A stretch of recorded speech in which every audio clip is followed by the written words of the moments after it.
Magandang hapon po sa ating lahat. Ang atin pong pagbubulay-bulay sa araw na ito ay matatagpuan sa Aklat ng Hari, Ikalawang Hari, Kabanatang 2, mga talatang 6 hanggang 14. At ganito po ang sinasabi.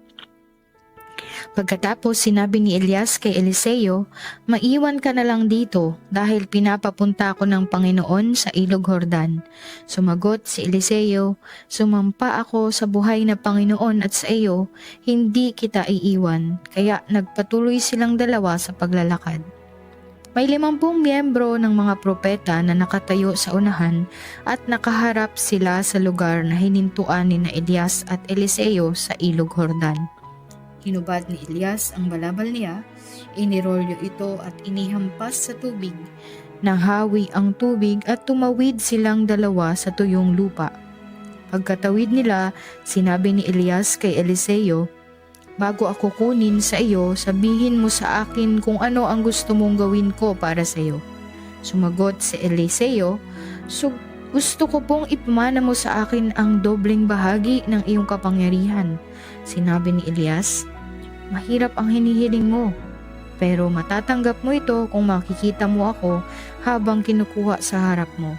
Kung hindi mo ako makikita, hindi mo matatanggap ang hinihiling mo." Habang naglalakad sila na nagkukwentuhan, biglang may dumating na karwaheng apoy at hinihila ng mga kabayong apoy. Dumaan ito sa gitna nila at nagpahiwalay sa kanila. At biglang dinala si Elias papunta sa langit sa pamamagitan ng isang ipo-ipo. Nakita ito ni Eliseo at sumigaw siya, "Ama ko, ama ko, ang mga karwahe at mga ngabayo ng Israel." At hindi na niya nakita si Elias. Pagkatapos, pinunit niya ang kanyang damit bilang pagpapakita ng kalungkutan. Dinampot niya ang balabal ni Elias na nahulog at bumalik sa tabi ng Ilog Jordan at tumayo roon. Hinampas niya ng tubig ang tubig ng balabal ni Elias at sinabing, "Nasaan na ang Panginoon, ang Diyos ni Elias?" Nang ginawa niya iyon, nahawi ang tubig at tumawid siya. Tayo po'y pinagpala ng Panginoon sa pagkabasa ng kanyang salita. Ang atin pong pagbubulay ay nakasentro sa verse po na sinabi ni Elias ay, "Manatili ka rito. Isinasamo ko sa iyo sapagkat ang Panginoon ay nagsugo sa akin sa Jordan." Ngunit sinabi niya, "Buhay ang Panginoon at buhay ang iyong kaluluwa, hindi kita iiwan." Kaya't silang dalawa ay nagpatuloy. Ito po ay sa Ikalawang Hari, Kabanatang 2, talatang 6. Ang tagpo po sa talatang ito ay isang makapangyarihang larawan ng katapatan, pananampalataya at paghahangad sa pagkilos ng Diyos. Si Eliseo ay hindi po siya nagpaawat kahit na ilang beses na sinabi na ni Elias na, "Stop, dito ka na lang." Ang sinabi niya ay, "Hindi kita iiwan." Sa kanyang puso, marahil naghahangad siya na maranasan, o sinabi niya po na gusto niyang maranasan yung double portion nung spiritual powers ni Elias na makikita natin. Ngunit sa kabila nito, nakita ko rin yung pagkuuhaw ni Eliseo sa Diyos. Dahil dito, nakita niya yung mga miracles, yung paghati ng Jordan River, at yung powerful na pagkuha kay Elijah papunta sa langit, diba, ng karwaheng apoy. Isang himala na hindi lang basta pinapakita kung kani-kanino lang. Marami pong pagkakataon sa buhay natin na nagpapatigil sa atin o nagpapasuko sa atin. At ilan lamang sa mga bagay na ito ang gusto kong talakayin ngayong hapon.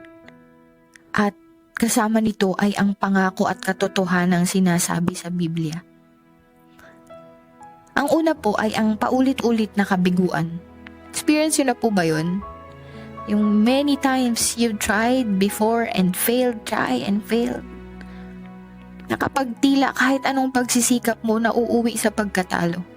Pwedeng sa trabaho yan, pwedeng sa relationship, mga personal na pangarap mo, may mga frustrations ka. Yung pakiramdam mo ay wala na sigurong pag-asa. Naalala ko yung sermon ni Pastor ng Sunday, yung when Christians experience despair. Pero sa Diyos po, ang lahat ay may purpose kahit yung mga kabiguan na nararanasan natin. Minsan, meron lang tinuturo sa ating lesson na pagdating ng katagumpayan ay mas magiging matamis ito. Pangalawa, yung pagod. Pagod ka physically, emotionally, spiritually. Alam niyo po, madalas ito yung nagiging hamon sa akin, yung pagod ng physical. Sinabi ni Pedro, di ba? The spirit is willing but the body is weak. And minsan, may mga times sa buhay natin na hindi lang physical yung kapaguran na nararanasan natin. Maraming tumatakbo sa isip natin, marahil ay may mga pangyayari sa buhay, sa iglesia na nakapagpahina sa ating spiritual na kalagayan din. Na parang nauubos ka na. At ang iniisip mo, tama na, hindi ko na ata kaya to, Lord. Pero every time na nandun ka na sa dulong yun, sabi ni Jesus, di ba? Lumapit kayo sa akin, kayong lahat na napapagal at nabibigatan, at kayo ay aking pagpapahingahin. Sabi niya sa Matthew 11:28. Hindi naman sinabi ni Lord na tapusin mo lahat. Kaya mo yan. Ikaw lang. Ikaw yung lumaban. Kaya mo yan. Kundi si Lord lagi siyang nakaback up sa atin. Kung papaanong tinalo ni David si Goliath, we also have that power by God's grace, not by our might, not by our power, but by the Spirit of the Lord to overcome every Goliaths in our lives. Ikatlo po, yung pakiramdam mo na para bang wala kang silbi o kaya walang nangyayari sa buhay mo. When God is silent, parang walang nagbabago, parang distant si Lord kapag tahimik siya. Hindi mo makita yung bunga ng mga ginagawa mo. Na para bang, Lord, paulit-ulit naman na to. Ano bang kahihinatnan nito? Gusto ko nang tumigil kasi parang wala na rin naman pong sense kahit na ginagawa ko yung tama. Parang ako lang yung gumagawa ng tama. Pero sabi po sa Galatians 6:9, huwag tayong mapagod sa paggawa ng mabuti sapagkat sa takdang panahon, aanihin po natin iyon. Diba sabi ni Pastor, yung almost giving up moment mo, baka isang step na lang, nandun ka na sa victory. So huwag kang sumuko. Diba? Huwag tayong sumuko at mapagod sa paggawa ng mabuti sapagkat ang Diyos na nasa taas na batid yung laman ng ating puso. Batid yung laman ng ating isip. Alam ko, hindi masasayang yung paggawa natin ng mabuti. Pang-apat po, yung critic, pagkukumpara or nasasabi ng mga tao sa atin. Kapag sinasabihan po tayo ng iba or minsan sarili na rin natin yung kalaban natin, di ba? Pag nagsi-self-pity po tayo na hindi ka sapat, hindi ka magaling, wala kang mararating. O kaya, yan? Sino ba yan? Di ba? Ang bilis nating sumuko. Minsan yung label na nilalagay sa atin ng lipunan, yun yung nilalakaran nating sapatos or daan, di ba? Pero si Jesus mismo yung nagsabi sa'yo, di ba, na ako ang nagtalaga sa iyo. Ako ang kakampi mo. Sinabi niya yun sa Isaiah, I, the Lord your God, will fight for you. Small and weak you are, Israel. Si Lord yung magpa-fight sa'yo.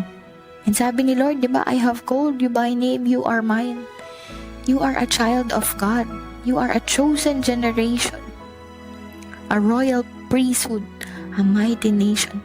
Kasama ka dun sa pinili. Diba? And sabi niya, He who began the good work in you will be faithful to complete it until the day of Christ. Panglima po, yung kawalang katiyakan sa kinabukasan. Sino bang may hawak ng future? Diba? Hindi mo alam. Ako, one time, naglalakad ako and I was asking the Lord, Lord, ano ba yung plano mo sa buhay namin? Ano po ba yung future? And then as I was walking, meron po ako nakitang mga maya, mga ibong maya, na nasa tulay na tumatalon. Tapos naalala ko yung verse na, Yung mga ibon sa parang na hindi sila nagtatanim, gayon pa man, di sila nagugutom, di sila pinapabayaan ng Diyos, di ba? Yung future, i-entrust mo yun dun sa isang Panginoon na nakakita na nung past, present, and future. And sabi sa Jeremiah 29:11, "For I know the plans I have for you, says the Lord, plans to prosper you and not to harm you, plans to give you hope and a bright future." Ito po yung lagi kong pinangahawakan din na verse na sinabi niya, "For no eye has seen, no ear has heard, and no heart can comprehend what the Father has in store for those who love Him." Tsaka tandaan po natin, di ba, na yung pananampalataya ay isang sure na hope. It's a hope that we cling to, nakasaguraduhan dun sa mga bagay na hindi natin pa nakikita. And that is faith.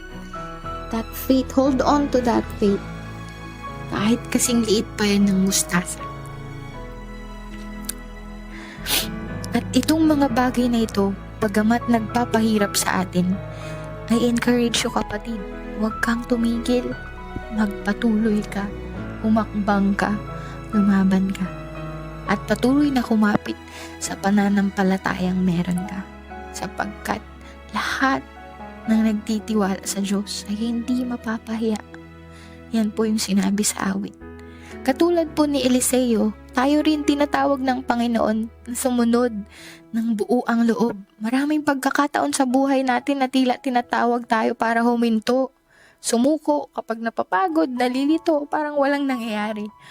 Pero kagaya ng tugon ni Eliseo, gusto ko rin pong marinig ito sa inyo. Gusto rin pong marinig ni Lord ito sa inyo, sa atin, sa bawat isa. Hindi kita iiwan. Jesus, hindi kita iiwan. Gusto ko pang lumapit sa iyo at gusto kong makita ang pagkilos mo sa aking buhay, sa buhay ng aking pamilya, sa buhay ng aking anak, sa buhay ng aking iglesia, sa aking trabaho. Hindi ako titigil, Panginoon. Hindi kita iiwan.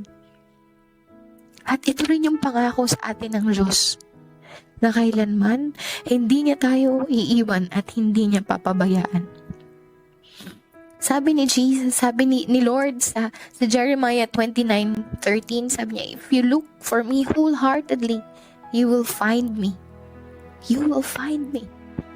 Nawa yung pagkasabik natin sa presensya ng Diyos ay gaya din ng pagkasabik ni Haring David nung sinabi niya sa Psalm 42 na kung papaanong ang batis ang siyang hanap ng isang usa, gayon din hinahanap natin ang Diyos at uhaw yung ating kaluluwa sa Kanya. Nananabik tayo sa Diyos na buhay, walang iba. Kailanman, walang pwedeng pumalit sa presensya ng Diyos. Sa pamamagitan ni Jesucristo, binuksan sa atin yung pintuan upang matanggap yung banal na Espiritu at kasama natin siya every day. Every day, the Holy Spirit reminds us that God is there, that He will never leave us nor forsake us. Hindi lang yung power, kundi yung pagkakakilanlan din natin bilang mga anak ng Diyos. Kasama natin ang banal na Espiritu. Tayo pong lahat ay laging lumapit kay Jesus nang may confidence, may courage, nang may loyalty. Huwag kang mahiyang humiling sa mas malalim na presensya niya sa buhay mo. Mas gusto nga ni Lord yun na kung may oras ka ngayon, pwede bang maglaan ka ng kahit ilang minutes lang para manalangin at humiling ng double portion ng Holy Spirit? Hindi para sa kapangyarihan, kundi para mas maging malapit yung ugnayan mo sa Diyos Ama. Hallelujah. Thank you, Lord. Panginoon, salamat po sa araw na ito.